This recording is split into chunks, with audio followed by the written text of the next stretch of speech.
ரெகுலரா நிஃப்டி நான் சொல்றத ஃபாலோ பண்றவங்களுக்கு புரியும் நான் சொல்றது.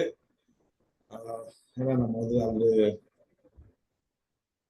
நிஃப்டி மந்த்லிக்கு தனியா வீக்லிக்கு தனியா போட்டு வச்சிருக்கோம்.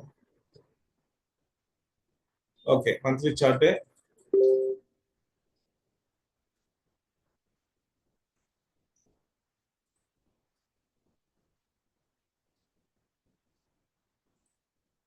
ஓகே, நீங்க வந்து பார்த்தோம்னா உங்களுக்கு 7வது வேவ், இது 8வது வேவ்னு சொல்லியிருக்காங்க. ஏன்னா இதனுடைய லோ என்ன 23,992க்கு கீழே ஒரு முறை வந்திருக்கு 893. ஸோ இப்போ இது 9வது வேவாகவும் இருக்கலாம். இல்லைன்னு சொன்னா மேல போய் திருப்பி கீழே வந்து இதுக்கு கீழே ஒரு முறை வரலாம். வந்துச்சுன்னா அது ஏபிசி ஃபார்மேஷன்ல உங்களுக்கு வர்றதுக்கு நிறையவே வாய்ப்பு இருக்கு. அப்போனா 23,893 கீழே ஒரு முறை வர்றதுக்கு வாய்ப்பு இருக்கு. வால்யூம்ன்றது பார்த்தோம்னா போன மாசத்தோட இந்த மாசம் வால்யூம்ன்றது இன்க்ரீஸ் ஆனா மட்டும்தான் இது ஃப்ரெஷ்ஷா ஒரு ரேலி 9th வேவ் நம்ம எடுத்துக்கலாம்.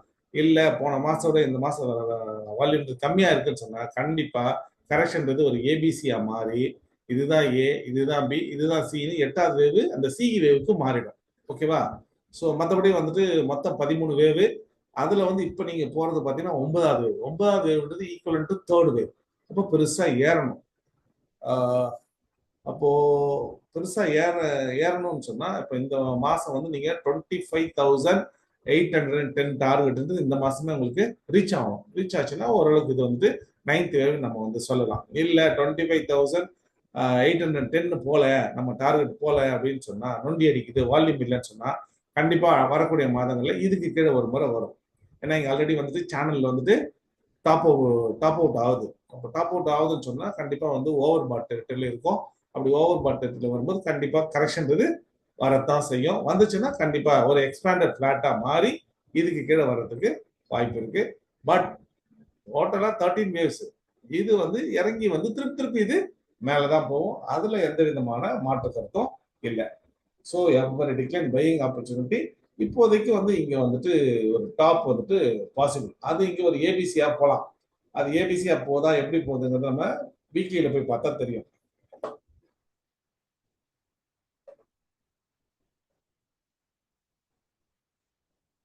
ஓகே, இப்போ இங்க பாத்தீங்கன்னு சொன்னா நம்ம இதை வந்துட்டு 9th வேவ்னு சொன்னோம். இங்க வந்து ஃபர்ஸ்ட் வேவ். இப்போ இங்க வந்து பார்த்தோம்னா ஒரு அதாவது இந்த செகண்ட் வேவ்ன்றது பார்த்தோம்னா சும்மா ஏதோ ஒப்புக்கு சப்பானி மாதிரி வந்து அந்த லோ வந்து 24,801 24,753 இந்த வாரத்தோட லோ வந்து உடனே மேலே போயாச்சு. ஒரு நியூ ஹை, அதுவும் இல்லாமல் ஹிஸ்டாரிக்கல் ஹைன்றது போயாச்சு. இப்போ இங்க வந்து பார்த்தோம்னா இது ஒரு ஏ, இது பி, இது சிங்கிற மாதிரி மேலே போச்சுன்னா மினிமம் டார்கெட் 25,810 சொல்லியிருக்கோம். ஓகேவா? இன்னும் ஒரு 200-300 பாயிண்ட் கூட போகலாம், ஒன்றும் தப்பு கிடையாது. பட் போனாலும் இது எந்த அளவுக்கு கீழே வருது அப்படிங்கன்னா திருப்பி நம்ம ஏற்கனவே சொன்ன மாதிரி இதுக்கு கீழே வருதான்னு பார்க்கணும். இப்போ என்னன்னா ஒண்ணுமே இல்லை. இப்போ 2 வாரமா வால்யூம்ன்றது இல்லை. இப்போ வரக்கூடிய வாரத்துல போன வாரத்தை விட அதிக வால்யூம்ன்றது வரணும். மினிமம் கண்டிஷன் அவ்வளவுதான். அந்த கண்டிஷன் வந்துட்டு ஃபுல்ஃபில் ஆனாலே இது பெருசா மேலே ஏறும். அதர்வைஸ் இது மினிமம் டார்கெட் 25,810 இல்லைன்னு சொன்னா இது இந்த 25,810 தாண்ட முடியல வால்யூமோடன்னு சொன்னா கண்டிப்பா கரெக்ஷன் வரும். கரெக்ஷன்றது 23,893க்கு கீழே வந்தே தீரும். அது ஒரு 1 2 3 4 5 அந்த ஒரு ஃபார்மேஷன்ல வரும்.